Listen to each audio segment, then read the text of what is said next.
بسم اللہ الرحمن الرحیم۔ آج کے درس قرآن میں سورہ کوثر کے بارے میں پڑھا جائے گا۔ اس سورت کا نام الکوثر ہے اور اس کی وجہ اس کی پہلی آیت انا اعطیناک الکوثر ہے۔ ترتیب نزول کے اعتبار سے اس کا نمبر 15 ہے اور ترتیب مصحف کے اعتبار سے اس کا نمبر 108 ہے۔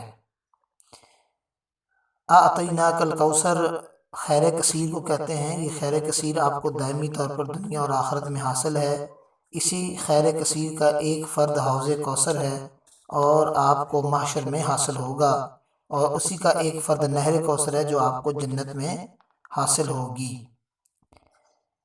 امام ابن مردویہ نے حضرت ابن عباس رضی اللہ عنہما سے روایت کیا ہے کہ سورت کوثر مکہ میں نازل ہوئی، اور نیز امام ابن مردویہ نے حضرت عبداللہ بن زبیر، حضرت عائشہ رضی اللہ عنہم سے بھی اس کی مثل روایت کیا ہے۔ امام بخاری نے سورہ کوثر کے متعلق جو احادیث روایت کی ہیں ان سے معلوم ہوتا ہے کہ سورۃ الکوثر مکی ہے، کیونکہ ان احادیث میں یہ تصریح ہے کہ آپ کو نہر کوثر شب معراج میں عطا کی گئی، اور معراج آپ کو ہجرت سے 1.5 سال پہلے مکہ میں ہوئی تھی۔ اس سے واضح ہوا کہ سورۃ الکوثر مکی ہے۔ امام بخاری نے سورۃ الکوثر کے تفسیر میں جو احادیث درج کی ہیں وہ یہ ہیں۔ حضرت انس رضی اللہ عنہ بیان کرتے ہیں کہ جب نبی صلی اللہ علیہ وسلم کو آسمان کی طرف معراج کرائی گئی تو آپ نے فرمایا، میں ایک نہر پر آیا جس کے دونوں کناروں پر کھوکھلے موتیوں کے گنبد تھے۔ سبحان اللہ۔ میں نے کہا، اے جبریل، یہ کیا ہے؟ انہوں نے کہا، یہ کوثر ہے۔ صحیح بخاری کی حدیث نمبر 4965 میں ہے کہ ابو عبیدہ بیان کرتے ہیں کہ میں نے حضرت عائشہ رضی اللہ عنہا سے انا اعطیناک الکوثر کے متعلق سوال کیا تو حضرت عائشہ نے فرمایا، یہ وہ نہر ہے جو تمہارے نبی صلی اللہ علیہ وسلم کو عطا کی گئی۔ اس کے دونوں کناروں پر کھوکھلے موتی ہیں اور اس کے برتنوں کی تعداد ستاروں کی مثل ہے۔ اللہ اکبر۔ حضرت ابن عباس رضی اللہ عنہما نے الکوثر کے تفسیر میں فرمایا، یہ وہ خیر ہے جو اللہ نے آپ کو عطا کی۔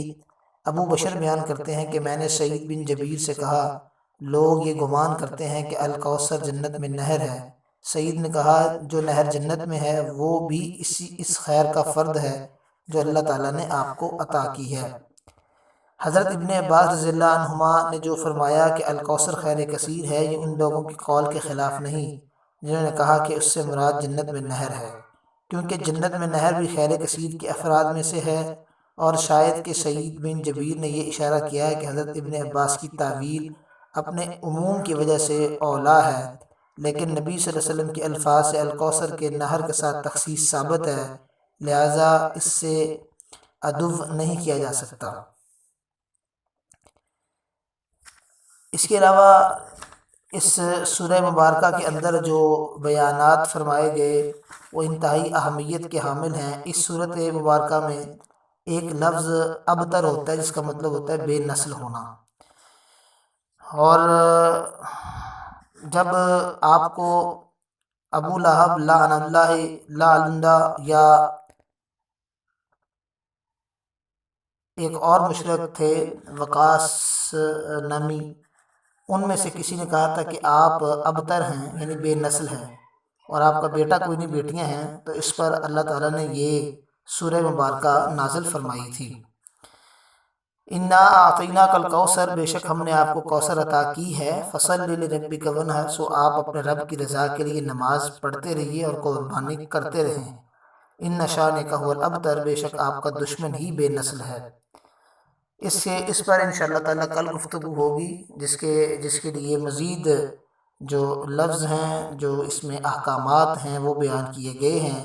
کوثر بہرحال اللہ تعالیٰ کی طرف سے خیر کثیر ہے یا نہر ہے۔ اللہ تعالیٰ نے اس کی پہلی آیت میں ارشاد فرمایا، انا اعطیناک الکوثر۔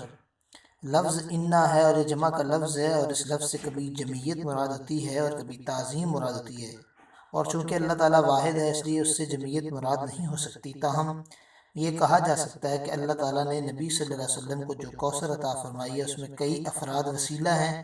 حضرت ابراہیم علیہ السلام نے آپ کو اہل مکہ میں رسول بنا کر بھیجنے کی دعا کی، ربنا وبعث فیہم رسولا منہم، اے ہمارے رب انہی میں سے ایک رسول عظیم رسول بھیج۔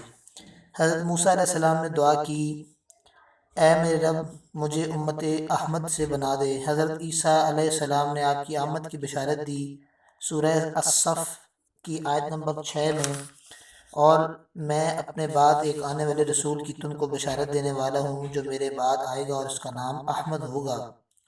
لفظ انا میں جمع کے لفظ کی دوسری وجہ تعظیم ہے، یعنی آپ کو کوثر عطا کرنے والا تمام آسمانوں اور زمینوں کا خالق ہے اور مالک ہے، اور جب آپ کو عطا کرنے والا اس قدر عظیم ہے تو اس کا عطیہ بھی بہت عظیم ہوگا۔ اللہ تعالیٰ نے ماضی کے صیغہ سے فرمایا ہے ہم نے آپ کو کوثر عطا کر دی، اور مستقبل کے صیغہ سے نہیں فرمایا کہ ہم آپ کو کوثر عطا کریں گے۔ یہ اس کی دلیل ہے کہ کوثر آپ کو ماضی میں حاصل ہو چکی ہے، اور اس میں حسب بیان جو فوائد ہیں، نمبر 1 جس کو ماضی میں بہت عظیم نعمت حاصل ہو چکی ہو وہ اس سے بہت افضل ہے جس کو مستقبل میں وہ نعمت حاصل ہو۔ اس لیے جب نبی کریم صلی اللہ علیہ وسلم سے پوچھا گیا آپ کے لیے نبوت کب واجب ہوئی تو آپ نے فرمایا اس وقت جب حضرت آدم روح اور جسم کے درمیان تھے۔ یہ حدیث ترمذی شریف میں ہے اور اس کا نمبر 3609 ہے۔ نمبر 2 اللہ تعالیٰ نے فرمایا ہم نے آپ کی ولادت سے پہلے ہی آپ کی سعادت کے اسباب مہیا کر دیے تھے۔ ہم آپ کو ولادت اور آپ کی عبادت کے بعد آپ کو کب فراموش کرنے والے ہیں۔ نمبر 3 اللہ تعالیٰ نے پہلے آپ کو کوثر عطا کرنے کا ذکر کیا، اس کے بعد آپ کو نماز پڑھنے اور قربانی کرنے کا حکم دیا۔ اس سے معلوم ہوا کہ آپ کو کوثر عطا کرنا محض اللہ تعالیٰ کا آپ پر فضل اور احسان ہے، آپ کی کسی عبادت اور ریاضت کا معاوضہ نہیں ہے۔ نمبر 4 ہم نے کوثر آپ کو دی، یوں نہیں فرمایا کہ ہم نے یہ کوثر نبی کو دی یا رسول کو دی، کیونکہ اگر فرماتا یہ کوثر نبی کو دی تو یوں سمجھا جاتا کہ یہ کوثر نبوت کا متقاضی ہے، سو جو بھی نبی ہوگا اس کو یہ کوثر مل گئی ہوگی، اور اگر فرماتا کہ یہ کوثر رسول کو دی ہے تو یوں سمجھا جاتا کہ یہ کوثر رسالت کا تقاضا ہے، سو جو بھی رسول ہوگا اس کو یہ کوثر مل گئی ہوگی۔ اور جب فرمایا بے شک ہم نے آپ صلی اللہ علیہ وسلم کو کوثر عطا کی تو پتہ چلا کہ یہ کوثر نہ نبوت کا تقاضا ہے نہ رسالت کا، یہ کوثر تو صرف آپ صلی اللہ علیہ وسلم کی ذات کا تقاضا ہے۔ عربی میں اعطا اور ایتا دونوں کا معنی دینا اور نوازنا ہے۔ اللہ تعالیٰ نے یہاں پر اعطا کا لفظ فرمایا، ایتا کا لفظ نہیں فرمایا، کیونکہ اعطا کا متبادر معنی ہے محض اپنے فضل سے دینا، نیز اعطا کا معنی ہے کسی چیز کا مالک بنا دینا، اور ایتا سے یہ متبادر نہیں ہوتا۔ پس معلوم ہوا کہ اللہ تعالیٰ نے اپنے فضل سے آپ کو کوثر کا مالک بنا دیا، آپ جس کو چاہیں اس کوثر میں سے دیں اور جس کو چاہیں نہ دیں۔ اللہ تعالیٰ نے جب حضرت سلیمان کو ملک عظیم عطا کیا تو فرمایا ھذا عطاؤنا فامنن او امسک، یہ ہماری عطا ہے، اب آپ کسی پر احسان کر کے اس کو دے دیں یا روک کر رکھیں۔ حضرت ابن عمر رضی اللہ عنہما بیان کرتے ہیں کہ رسول اللہ صلی اللہ علیہ وسلم نے فرمایا الکوثر جنت میں نہر ہے، اس کے دونوں کنارے سونے کے ہیں اور اس میں موتی اور یاقوت جاری ہیں، اس کی مٹی مشک سے زیادہ خوشبودار ہے، اس کا پانی شہد سے زیادہ میٹھا اور برف سے زیادہ سفید ہے۔ یہ حدیث ترمذی شریف میں ہے اور اس کا نمبر 3361 ہے۔ امام ترمذی نے کہا یہ حدیث حسن صحیح ہے۔ کوثر سے مراد حوض ہے۔ حضرت انس بیان کرتے ہیں کہ رسول اللہ صلی اللہ علیہ وسلم نے ہمارے درمیان بیٹھے تھے، اچانک آپ کو اونگ آ گئی، آپ نے مسکراتے ہوئے سر بلند کیا اور فرمایا ابھی مجھ پر ایک سورت نازل ہوئی، پھر آپ نے پڑھا انا اعطیناک الکوثر فصلی لربک وانحر ان شانک هو الابتر، پھر آپ نے فرمایا کہ تم جانتے ہو کوثر کیا چیز ہے؟ ہم نے کہا اللہ اور اس کے رسول کو زیادہ علم ہے۔ آپ نے فرمایا یہ وہ نہر اس کا میرے رب عز و جل نے مجھ سے وعدہ کیا ہے، اس میں خیر کثیر ہے، اور یہ وہ حوض ہے جس پر قیامت کے دن میری امت وارد ہوگی اور اس کے برتن ستاروں کی تعداد کے برابر ہیں۔ اللہ اکبر۔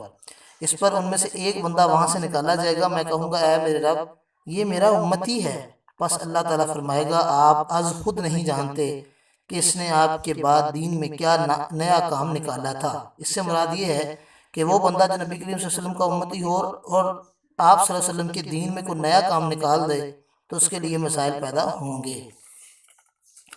پھر یہاں پر ایک اور بڑی بات اہم ہے، وہ یہ ہے کہ حضرت عقبہ رضی اللہ عنہ بیان کرتے ہیں کہ ایک دن نبی صلی اللہ علیہ وسلم باہر نکلے تو آپ نے شہدائے احد پر نماز جنازہ پڑھی، پھر آپ منبر پر گئے، پس فرمایا میں حوض پر تمہارا پیش رو ہوں گا اور میں تمہارے حق میں گواہی دوں گا، اور بے شک اللہ کی قسم میں اپنے حوض کو اب بھی ضرور دیکھ رہا ہوں، اور بے شک مجھے روئے زمین کے خزانوں کی چابیاں دے دی گئی ہیں، اور بے شک اللہ کی قسم مجھے تم پر یہ خوف نہیں کہ میرے بعد تم سب مشرک ہو جاؤ گے، لیکن مجھے تم سے یہ خطرہ ہے کہ تم دنیا میں رغبت کرو گے۔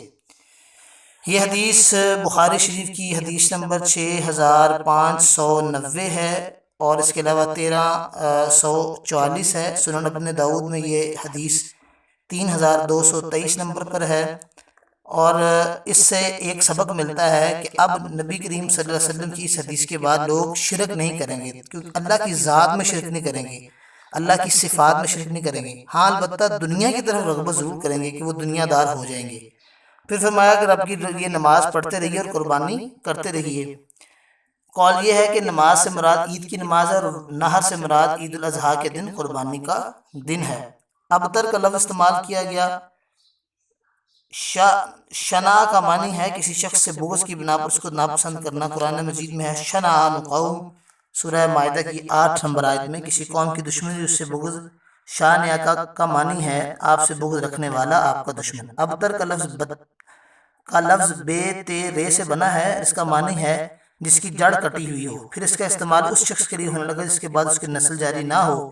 نبی کریم صلی اللہ علیہ وسلم نے فرمایا جس کام سے پہلے اللہ کا ذکر نہ کیا جائے وہ ابتر ہے، یعنی نہ تمام اور نہ مکمل ہے۔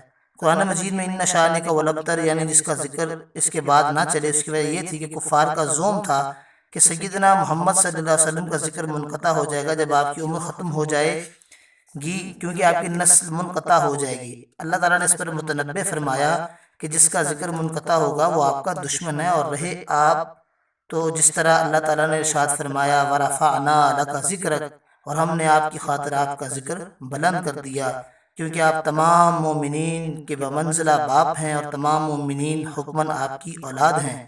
اللہ عز و جل نے آپ کا ذکر بلند کیا اور آپ کو خاتم الانبیاء بنایا۔ اللہ سے دعا ہے کہ اللہ تعالی ہمیں قیامت کے دن حوض کوثر سے نبی کریم صلی اللہ علیہ وسلم کے ہاتھوں سے جام عطا فرمائے۔ وآخر دعوانا الحمدللہ رب العالمین۔